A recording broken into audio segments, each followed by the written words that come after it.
दोस्तों, मित्रों और हमारे नौजवान विद्यार्थियों, आप जानते हैं यूं तो मेरठ जनपद की पावन धरा पर, पुण्य पावन धरा पर, जिसको क्रांति धरा भी कहा जाता है, 1857 के स्वतंत्र संग्राम में और भारत के स्वाधीनता संग्राम में एक से बढ़कर एक स्वतंत्र सेनानी मेरठ जनपद ने देश को प्रदान किए हैं, जिनमें सर्वोपरि नाम, सबसे पहले नाम आता है माता दीन वाल्मीकि का, जिन्होंने 9 मई 1857 को स्वातंत्र संग्राम में सबसे पहले बगावत की थी। उसके बाद बाबा शाहमल सिंह, धन्ना सिंह कोतवाल आदि अनेक अनेक महान क्रांतिकारी इस धरा पर जन्मे। स्वाधीनता संग्राम का जिक्र करें तो विष्णुचंद्र दुबलिश का नाम सर्वोपरि है। मास्टर सुंदरलाल हैं, पंडित सुंदरलाल हैं, सुंदरलाल जैन हैं, कॉमरेड भरत सिंह हैं, कॉमरेड मुसद्दी लाल का नाम आता है, शांति त्यागी हैं, उर्मिला शास्त्री हैं, शकुंतला गोयल हैं, शादीलाल रस्तोगी हैं, और जाने कितने नाम हैं। ये तो हमने कुछ प्रमुख नामों का उल्लेख किया जिनके नाम काफ़ी प्रख्यात हो गए, लेकिन कितने ही अनाम क्रांतिकारी हैं, कितने ही अनाम योद्धा हैं जिनका हम नाम भी नहीं जानते, जिनकी कुर्बानियाँ इस संग्राम में भुलाई नहीं जा सकती। अब विस्मरणीय हैं वो कुर्बानियाँ। तो आज ऐसे ही एक स्वतंत्र संग्राम के योद्धा, महान क्रांतिकारी विष्णुचंद्र दुबलिश पर हम बातचीत करेंगे। आज हम उनके व्यक्तित्व को प्रस्तुत करेंगे अपनी बातचीत में, अपने विद्यार्थियों के सामने, अपने मित्रों के सामने, अपने बंधुओं के सामने, कि वो कैसी शख्सियत थे। लोग उनको आज भुला दिए हैं। मेरठ के बच्चे नहीं जानते उनके बारे में ज़्यादा, थोड़ा बहुत नाम सुना है। एक मार्ग का नाम वेस्टर्न कचहरी रोड अभी भी उसको कहते हैं, कोई नहीं कहता वो विष्णुचंद्र दुबलिश मार्ग है, नाम रख दिया गया विष्णुचंद्र दुबलिश मार्ग।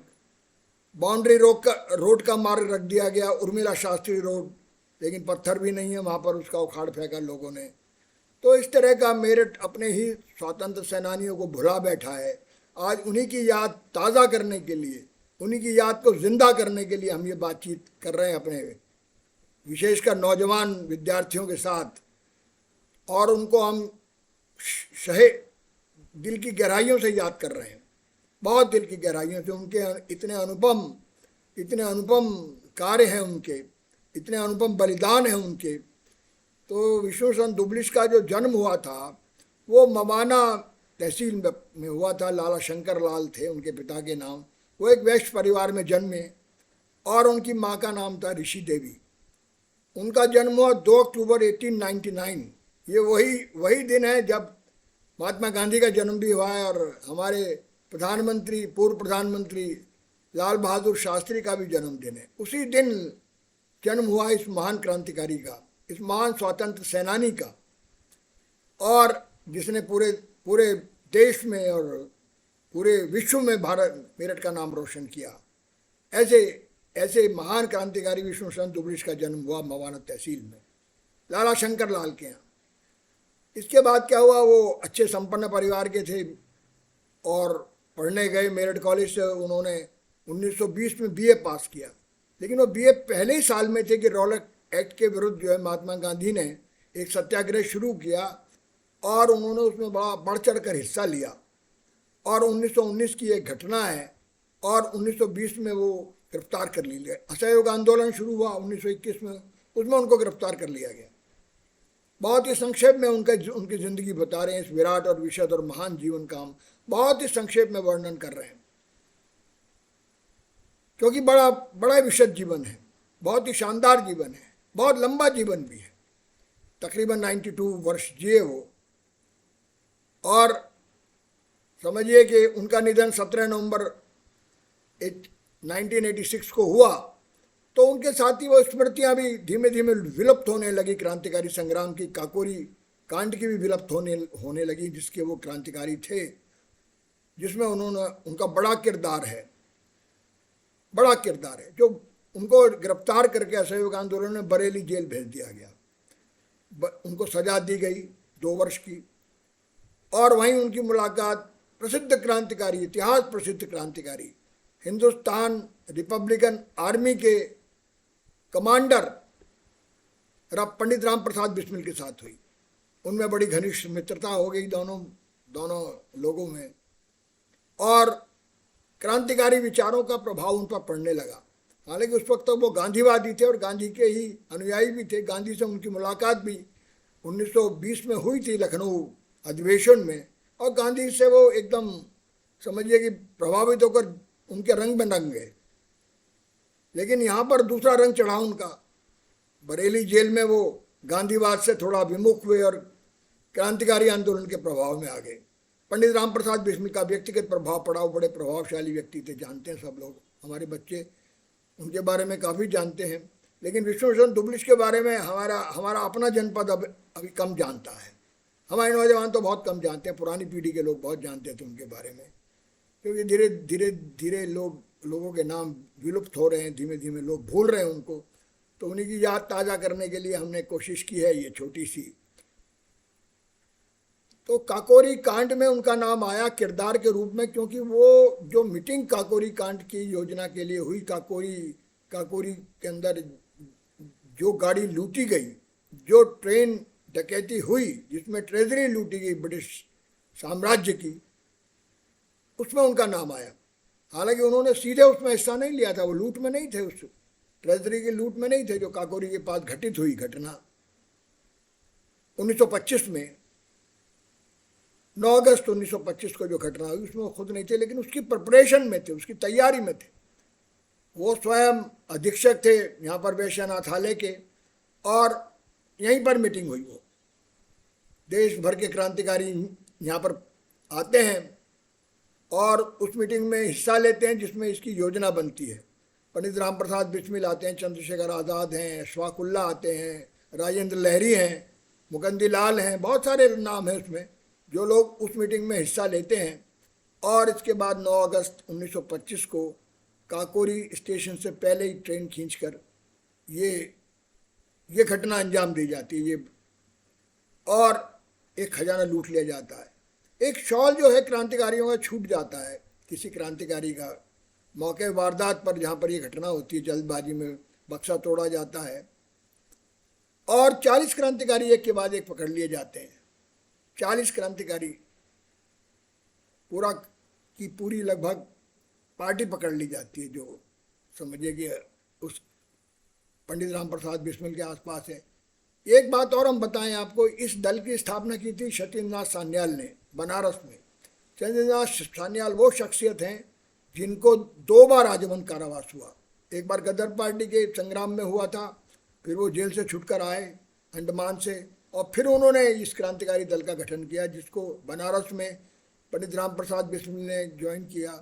चंद्रशेखर आज़ाद उसमें शामिल हुए, मनमन्नाथ गुप्ता शामिल हुए, बहुत सारे लोग शामिल हुए। कुछ नामों का हमने उल्लेख किया। तो विष्णुभूषण दुबलिश को भी इसमें गिरफ्तार किया गया और लखनऊ में ये मुकदमा चला, लखनऊ सेशन कोर्ट में। लंबी कहानी है, बहुत ही संक्षेप में हम इसको सुना रहे हैं, बहुत संक्षेप में। विष्णुभूषण दुबलिश को इसमें 10 वर्ष का कारावास, कठोर कारावास दिया गया, और उनको और मनमन्नाथ गुप्ता को, दोनों को भेज दिया गया नैनी जेल। नैनी जेल में क्या घटनाक्रम हुआ कि वहाँ भी एक जो वारदात हो गई। हालांकि इसमें भी उनका कोई सीधा एक्शन ओरिएंटेड नहीं था, लेकिन इल्ज़ाम उन पर लगाया गया। इसमें 5 कैदियों की हत्या हो गई और पुलिस वाले भी मारे गए। इसमें उनको फिर चला मुकदमा उनके ऊपर। काकोरी का मुकदमा तो लखनऊ में चला था, नैनी का मुकदमा भी, नैनी जेल वाली वारदात का भी मुकदमा चला, जिसके ऊपर उनको इल्ज़ाम आयद किया गया कि वो उन्होंने जेल में दंगा करा दिया पुलिस के खिलाफ, ब्रिटिश पुलिस के खिलाफ, जिसके तहत इतनी हत्याएं हो गई। तो उनको वहाँ आजीवन कारावास की सज़ा दी गई और उन्हें अंडमान भेज दिया गया। 44 दिन की भूख हड़ताल भी की उन्होंने वहाँ पर नैनी जेल में। जेल सुधार के लिए जेलों की हालत बहुत ख़राब थी। भगत सिंह ने भी की थी, आपको याद होगा, लाहौर जेल के अंदर भगत सिंह और उनके साथियों ने जेल रिफॉर्म्स को लेकर और इस बात को लेकर कि उनको राजनीतिक कैदी माना जाए। वो कोई साधारण कैदी नहीं है, जिस तरह से उनके साथ व्यवहार किया जा रहा है जैसे वो साधारण अपराधी हों, वो क्रांतिकारी है। इसी तरह का एक फास्ट, इसी तरह का एक भूख हड़ताल अंजाम दी गई नैनी जेल में भी, जिसमें मनोरमानाथ गुप्ता ने भाग लिया, जिसमें विष्णुचंद्र दुबलिश ने भाग लिया और बहुत सारे कैदियों ने भाग लिया। तो ये लंबी कहानी है, बहुत ही आउटलाइन हम इसकी आपको सिर्फ सुना रहे हैं। और बहुत लंबे कारावास के बाद अंडमान में विष्णुचंद्र दुबलिश को छोड़ा गया। इसी काकोरी कांड में आपको याद है, होना चाहिए कि 4 बड़े क्रांतिकारियों को सजाए मौत दी गई। पंडित राम प्रसाद बिस्मिल को सजाए मौत दी गई, अशफाकुल्ला खान को सजाए मौत दी गई, राजेंद्र लहरी को सजाए मौत दी गई और ठाकुर रोशन सिंह को। ये 4 क्रांतिकारी को सजाए मौत दी गई। बाकी क्रांतिकारियों को विभिन्न टर्म्स का कारावास दिया गया, जिसमें शत्रुनाथ सान्याल जो इस दल के सबसे बड़े नेता हैं, फाउंडर हैं इस पार्टी के, उनको आजीवन कारावास दिया गया। जोगेश चंद चटर्जी को आजीवन कारावास की सजा दी गई, रामकृष्ण खत्री को सजा दी गई, आजीवन कारावास की सजा दी गई। और मुकंदी लाल भी हैं, बनवारी लाल भी हैं इसमें, एक एक एक और भी कई क्रांतिकारी हैं इसमें जो जिनको लंबी सजाएं दी गई। मनमन्नाथ गुप्ता को भी 14 वर्ष की सजा दी गई, विष्णुचंद्र दुबलिश को 10 वर्ष की सजा दी गई, इसका हमने पहले उल्लेख किया आपसे। तो ये जो क्रांतिकारी हैं इनको लंबी सजाएं दी गई। और भी कई सारे नाम, हम सारे नामों का उल्लेख नहीं कर रहे हैं इस वक्त, क्योंकि एक छोटा वीडियो हमको बनाना है अपने विद्यार्थियों के लिए, वरना ये बड़ी लंबी लंबी दास्तान है विष्णुचंद्र दुबलिश की। और विष्णुचंद्र दुबलिश ही इस कथा के केंद्र में है। ये जो आज हम आपको काकोरी कांड का पूरा किस्सा सुना रहे हैं, जीवंत किस्सा, वो उसमें आज इस केंद्र में विष्णुचंद्र दुबलिश है, मेरठ के विष्णुचंद्र दुबलिश, क्रांतिकारी विष्णुचंद्र दुबलिश, गांधीवादी विष्णुचंद्र दुबलिश, जिनकी जिंदगी गांधी के साथ शुरू हुई, गांधी के अनुयायी के तौर पर शुरू हुई, जिनको गिरफ्तार करने जब पुलिस वाले आए तो कारवां बढ़ ही नहीं सका। 1.5 किलोमीटर तक जो है लोगों ने उनका पीछा किया और थोड़ी दूर तय करने के लिए घंटों लगते थे। जिस वो गिरफ्तार करके जिस गाड़ी में ले जाए जा रहे थे, हजारों की भीड़ ने उस गाड़ी को घेर लिया था। तो उनकी पॉपुलैरिटी का, जब वो सिर्फ 1920 में मुश्किल से 21-22 साल के थे, तो उनकी पॉपुलैरिटी का अंदाजा आप लगा सकते हैं। क्या पॉपुलैरिटी रही होगी, क्या वो जन चेतना रही होगी जो गाड़ी को आगे नहीं बढ़ने दे रही थी, मध्य प्रदेश पुलिस की गाड़ी को।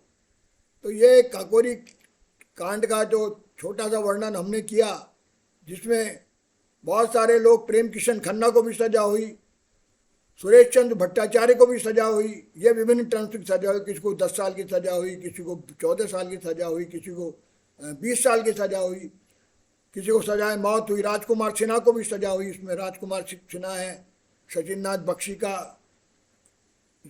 बख्शी को भी हुई, रामकृष्ण खत्री को भी हुई। और ये तमाम हमने नाम लिए, जो जो जो प्रमुख नाम है। गोविंद चरण कार को भी सजा हुई, 10 वर्ष या करीब 10 वर्ष की सजा है। तो इस तरह से मैंने बनवारी लाल का नाम लिया, मुकंदी लाल का नाम लिया, ये सब प्रमुख नाम हैं जो कि उसमें जिनको अंडमान भेजा गया, अंडमान में उनको सजा दी। मनमन्नाथ गुप्ता को भी अंडमान भेजा गया। बाद में इसी मामले में जो नैनी जेल वाला मामला था, उनकी भी सज़ा बढ़ा दी गई और इनकी भी सज़ा जो है, इस तरह से बहुत लंबा अरसा विष्णुचंद्र दुबलिश में करीब 20 वर्ष उन्होंने अंडमान की जेल में गुजारे। काला पानी कहते थे जिसको ना, काला पानी, ये वो काला पानी की सज़ा है जिससे बहुत कम लोग वहाँ मर भी जाते थे और असीम यातनाएं सहते थे। असीम यातनाएं, जिनकी हम आज कल्पना भी नहीं कर सकते।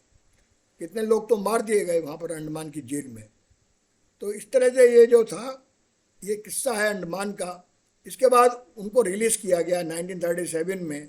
एक सरकारें बनी, लेजिस्लेटिव असेंबली बनी हर प्रांत में, और कांग्रेस की हुकूमतें आई उत्तर प्रदेश में।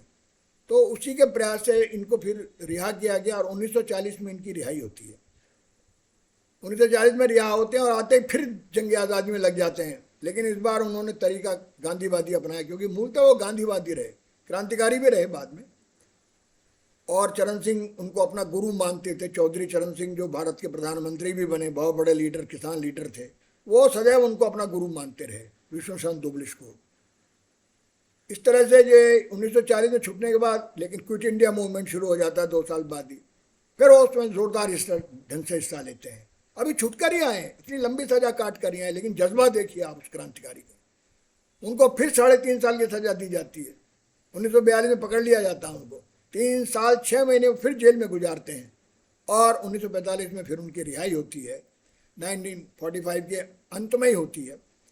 तो 3.5 वर्ष का ये फिर सज़ा भुगतते हैं और इसके बाद ये समझिए कि वो चुने जाते हैं विधानसभा के लिए। विधानसभा है उत्तर प्रदेश की, तो 1946 में ये फिर चुनाव होते हैं, उसमें वो फिर वो 11 वर्ष विधानसभा के सदस्य रहते हैं और फिर उनका समझिए कि पार्लियामेंट मेंबर बनते हैं वो 1956 में। 1956 में वो फिर पार्लियामेंट मेंबर बनते हैं बागपत से। तो ये बड़ा कॉन्स्टिट्यूएंट असेंबली के सदस्य भी रहते हैं और बड़े तेजस्वी हैं। आप ये देखिए कि उनका पूरा ज़िंदगी कितनी तेजस्विता से बड़ी है, जिसको आज लोग भूलते जा रहे हैं। आज जिसका विस्मरण कर दिया है लोगों ने, भुला दिया है जिस ज़िंदगी को, उस ज़िंदगी के बारे में आज हमने बात की, आपसे कर रहे हैं उस शानदार ज़िंदगी के बारे में विष्णु चंद्र दुग्लिश की, जिनके साथियों ने भी कमाल किया है हिंदुस्तान के इतिहास में। और उनकी प्रेरणा से बात के उनके शिष्यों ने भी, चौधरी चरण सिंह का जिसमें नाम प्रमुख है, सबसे प्रमुख है, तो बहुत सारे शिष्य हैं उनके मेरिट में। जैसे मैंने बताया मास्टर सुंदरलाल ने उनसे बड़ी प्रेरणा ली है, जो बहुत बड़े स्वतंत्र सेनानी बने। इसके बाद समझिए सुंदरलाल जैन भी उनसे बड़ा प्रेरित रहे, जो बाद के बड़े फ्रीडम फाइटर्स हैं, वो लगभग उनसे बहुत बहुत प्रेरित रहे। उनके बारे में फिर हम कभी तफसील से बात करेंगे, इन तमाम क्रांतिकारियों के बारे में। अभी हमने सिर्फ उन लोगों का उल्लेख लिया जो बहुत गहराई से उनके साथ जुड़े थे। सबसे ज़्यादा गहराई के साथ जुड़े उनके साथ महान ऐतिहासिक क्रांतिकारी पंडित राम प्रसाद बिस्मिल, जिन्होंने उनको क्रांति पथ पर अग्रसर किया। और जो लेटर भेजा गया वो रुद्र के नाम से भेजा गया था, जो यहाँ पर प्रोसिक्यूशन ने जो उनके बारे में कहानी सुनाई कि क्यों उनको मुलजिम बनाया गया इस केस में, कि वो षड्यंत्रकर्ताओं में सबसे प्रमुख थे, विष्णु चंद्र दुग्लिश। That was the prosecution case. उन्हीं के नेतृत्व में ये बैठक हुई थी, जिसमें रुद्र के नाम से एक चिट्ठी लिखी गई और कहा 13 तारीख को तेरामी है, उसमें आप आइए सब लोग। बताइए, बिल्कुल एकदम सीक्रेट लेटर था, जिसके आधार पर सारे क्रांतिकारी मेरठ के वैश्य अनाथालय में जुटे और फिर ये सब मामला अंजाम दिया गया। बड़ा ही ज़बरदस्त ये कांड है और इतिहास के पन्नों में स्वर्ण अक्षरों में दर्ज है। और विष्णु चंद्र दुग्लिश का नाम भी उन्हीं स्वर्ण अक्षरों में लिखा गया है काकोरी कांड में, क्योंकि ये एक लंबा कारावास, 20 वर्ष का कारावास उन्होंने इसी काकोरी कॉन्स्पिरेसी केस के तहत काटा था। इसके बाद में उनका ज़िंदगी बड़ी शानदार है। वो मूलतः आर्य समाजी थे, आर्य समाज से प्रेरित थे, सामाजिक आंदोलनों से भी जुड़े रहे, क्रांतिकारी आंदोलन के साथ। समाज सुधार में उनका बड़ा किरदार था। जनमना जातिवाद के विरुद्ध उन्होंने बहुत बड़े पैगाम दिए, बहुत बड़े उनके किरदार हैं, उनका बहुत बड़ा योगदान है। हमारे मेरठ के आर्य समाज के आंदोलन में भी उनका बड़ा किरदार है। भले ही आज आर्य समाज के लोग भी उनको भुला बैठे हैं, शायद किसी आर्य समाज भवन में उनका चित्र भी नहीं है दुर्भाग्य से, लेकिन बहुत बड़े आर्य समाजी थे। और उनके पिता से ही उनको प्रेरणा मिली थी। उनके पिता लाला शंकर लाल जी भी आर्य समाज से बड़े प्रभावित थे। उनकी माता ऋषि देवी भी बड़ी प्रभावित थी। तो मूलतः वो आर्य समाजी परिवार के शख्स थे। और आर्य समाज ने जिस तरह से स्वतंत्रता संग्राम में प्रेरणा दी, पंडित राम प्रसाद बिस्मिल भी आर्य समाजी थे, आप सब जानते हैं। चंद्रशेखर आज़ाद भी आर्य समाज की पृष्ठभूमि से आए थे। इसके बाद अन्य पीढ़ी के लोग, उनकी बाद की पीढ़ी के लोग, जो काकोरी कांड के बाद जब Hindustan Republican army, Hindustan socialist Republican army बनती है, तो उसका जो सबसे बड़ा किरदार है और बनाने वाला जो अध्येता है, जो थियोरिटिशियन है, वो भगत सिंह भी एक आर्य समाजी परिवार से आया है। तो आर्य समाज की बड़ी ज़बरदस्त भूमिका रही है और इनके चरित्र निर्माण में भी आर्य समाज का बहुत भारी योगदान रहा है स्वामी दयानंद का, और उनके व्यक्तित्व का, उनके विचारों का, उनके दर्शन का और उनके स्वाधीनता प्रेरणा का कि ये स्वराज मेरा जन्म सिद्ध अधिकार है।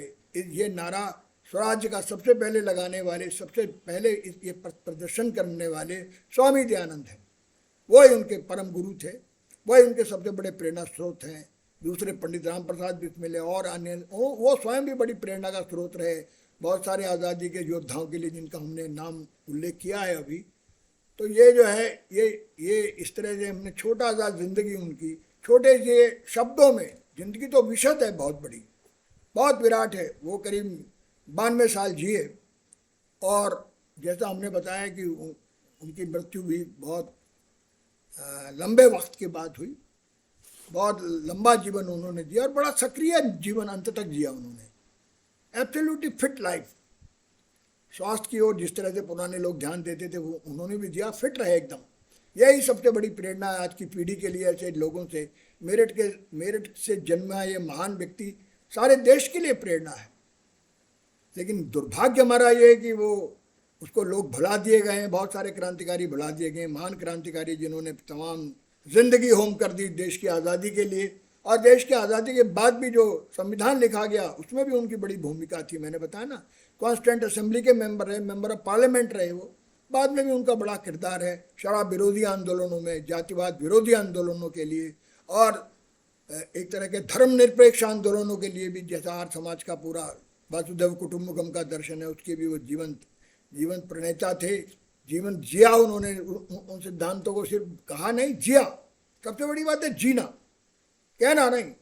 तो इस छोटी सी बातचीत का हम अब अंत करते हैं, समापन करते हैं, इस आशा के साथ कि विष्णु शरण दुबलिश का नाम हमारे बच्चे जानेंगे, औरों को भी ये पैगाम पहुंचाएंगे कि किस तरह के क्रांतिकारी जन्मे इस मेरठ की धरा पर, इस महान धरा पर, जहाँ से स्वतंत्र संग्राम शुरू हुआ 1857 का। और उसके बाद के स्वाधीनता संग्राम में भी कितना बड़ा किरदार है मेरठ के क्रांतिकारियों का, मेरठ के स्वतंत्र सेनानियों का, अनगिनत स्वतंत्र सेनानियों का। उसके नाम ही हम जान पाए हैं, लेकिन वो जो असली हैं, अनाम लोग हैं, सबसे ज़्यादा तो उनका कर्जा हम पर है, क्योंकि उनका तो नाम भी हम नहीं जानते। शुक्रिया, बहुत बहुत धन्यवाद। आपने फिर मिलेंगे जल्दी किसी और किरदार के साथ, किसी और शख्स के साथ। शुक्रिया, धन्यवाद।